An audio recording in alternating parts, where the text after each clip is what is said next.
When it comes to building a solid country music career, radio play and selling albums are crucial.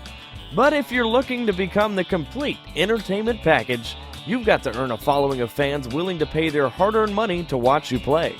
And unless you're setting up folding chairs in your living room, you'll need a place to do it. For this edition of CMA Industry InSite, we'll hear how the behind-the-scenes pros juggle logistics to put artists and venues across the country. One day, you might be taking a bow in front of a sold-out stadium. But just remember, when you're starting out, any stage will do. It doesn't matter if it's the farmer's market. It doesn't matter if it's on the street. It doesn't matter where. You just have to get out. The really good artists, they understand that the way to build a fan base and build a following is you play and you tour and you play and you play and you play. Typically, they start out playing clubs. They might play some fairs and festivals, colleges, and if they're really, really lucky, they'll get an opening slot on a big headlining tour. Whatever the size of the stage, more often than not, it's a concert promoter who will help put you in the spotlight. I know, you're probably picturing the Colonel Tom Parker type with a cigar. But while there might be a few of those characters still around, the landscape of concert promotion has changed dramatically. Promoters now come in all shapes and sizes, from independent operators to international corporations. At the top end is Live Nation, which is a worldwide publicly traded company. And then second typically on the list as far as volume of business is AEG. And then once you get beyond number 1 and 2, it's typically independent promoters, large independent promoters in the U.S. Outback Concerts, Jam Productions, Beaver Productions. There's quite a few that handle everything from local shows to entire U.S. tours, and then from there, probably down the list, it would be smaller independent promoters, club promoters, and so on. When it comes to connecting with a concert promoter, it's like any other part of the music business. You've got to network and get your name out there. Whatever city you live in, you should research who are the good country club promoters. If you're an artist in any given city and you're performing live, obviously you're meeting the players locally, whether it's at a listening room or a club. Out of the smaller artists, when they start making the connections with the promoters, it's because they're playing someplace where a promoter has a band playing. Like anything else, become educated about the whole, landscape of promoters. A modern-day P.T. Barnum with the BlackBerry, concert promoters are the Swiss Army knives of show business. When it comes to putting on a concert, they can do it all. And the first task on their extra-long to-do list is picking the right place to play. Helping them determine the proper play in a given market, if that's a club, a theater, an arena, whatever the proper venue is. From there, our next step would be to negotiate a deal to rent a facility. The first challenge is finding the dates for the artists that work in the artist routing. You've got so many dominoes. And most of these buildings have basketball teams and hockey teams, and it's truly a ballet figuring out how to route these tours. After impersonating Baryshnikov, it's time to crank up the marketing machine. Once a show is booked, the promoter actually has to sell the tickets. So they are responsible for working with radio stations. If it's a radio-driven format, it would certainly be to negotiate radio buys on a country radio station, negotiate promotions with them as well, give them tickets to give away. In addition to that, depending on an advertising budget, there's television buys that we can make. In this day and age, a lot of money and time is spent on the internet. Facebook campaigns, your fan club, your artist websites, Ticketmaster, your ticketing company usually has a great database. The venue has a database. The promoter should have a database so that you can reach out directly to your fans and try and make new fans.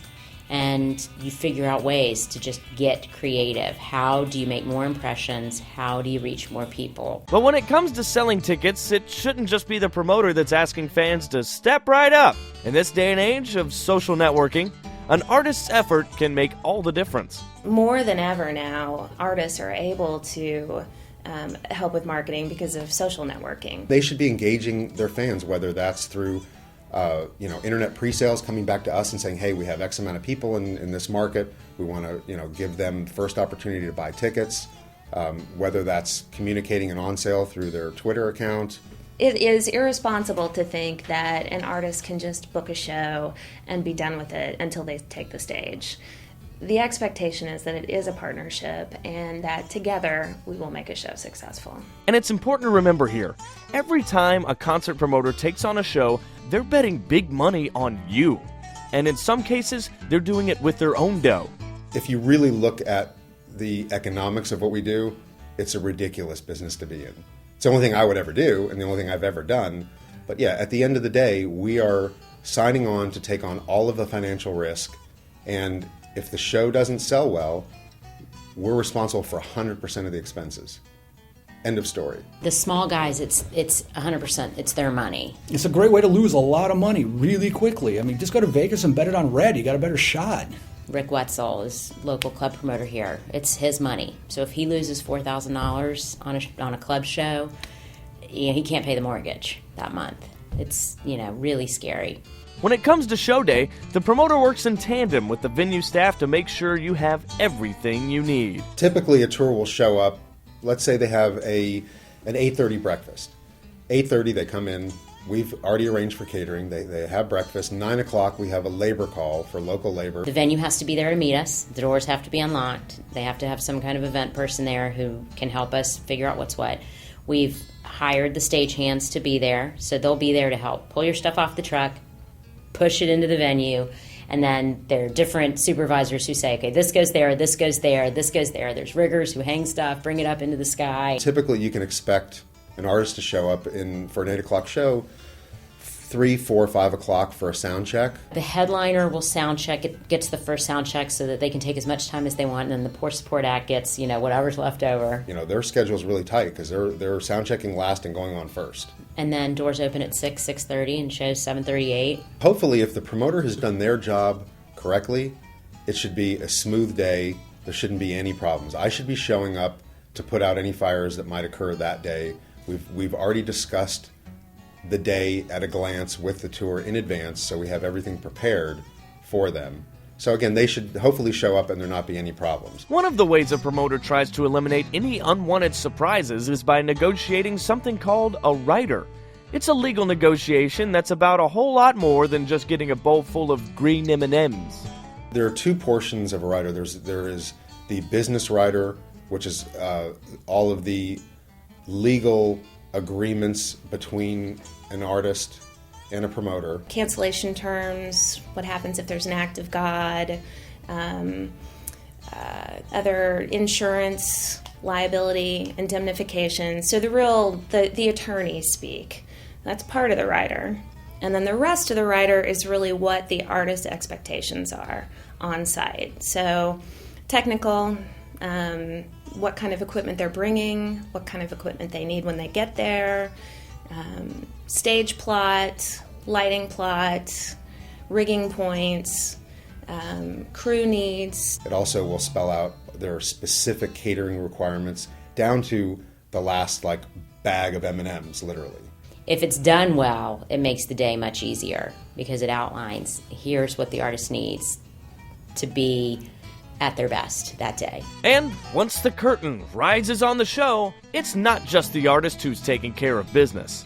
Once we close the ticket office and sales are final for an event, between the tour and the promoter and the venue, you sit down, you go over all the bills, and that's promoter-related expenses, which would be advertising, insurance, catering, potentially stagehands if they're not hired through the venue.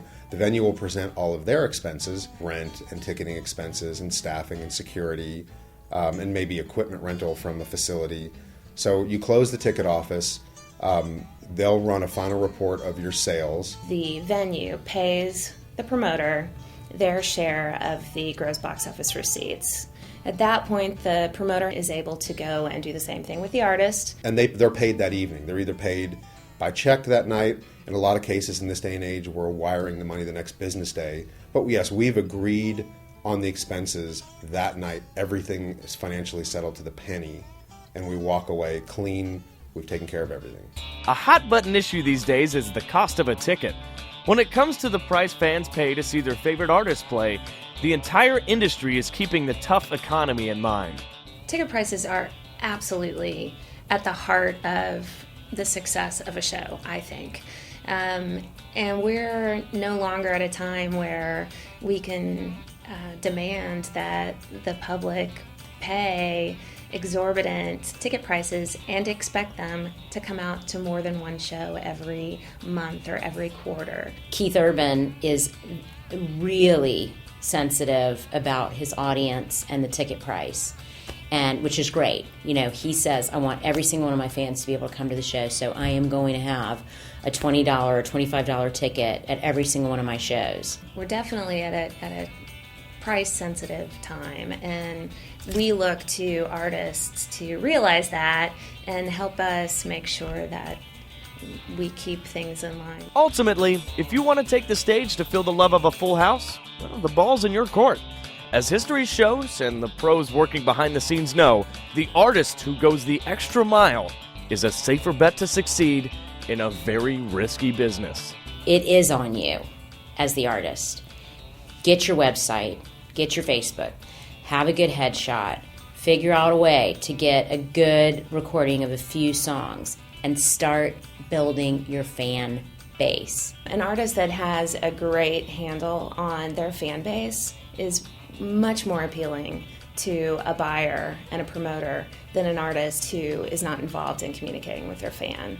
As the promoter, if you have figured out how to get your fan base to follow you and to make it bigger, then I'm a lot more ready to take a risk on you. But if you're sitting there and you got a pretty face or a pretty voice or you can write a good song, but you want somebody else to do it all, it's going to be a long, hard road. It's 1 in 10 billion that are going to break that way. You've got to roll your sleeves up and get in there.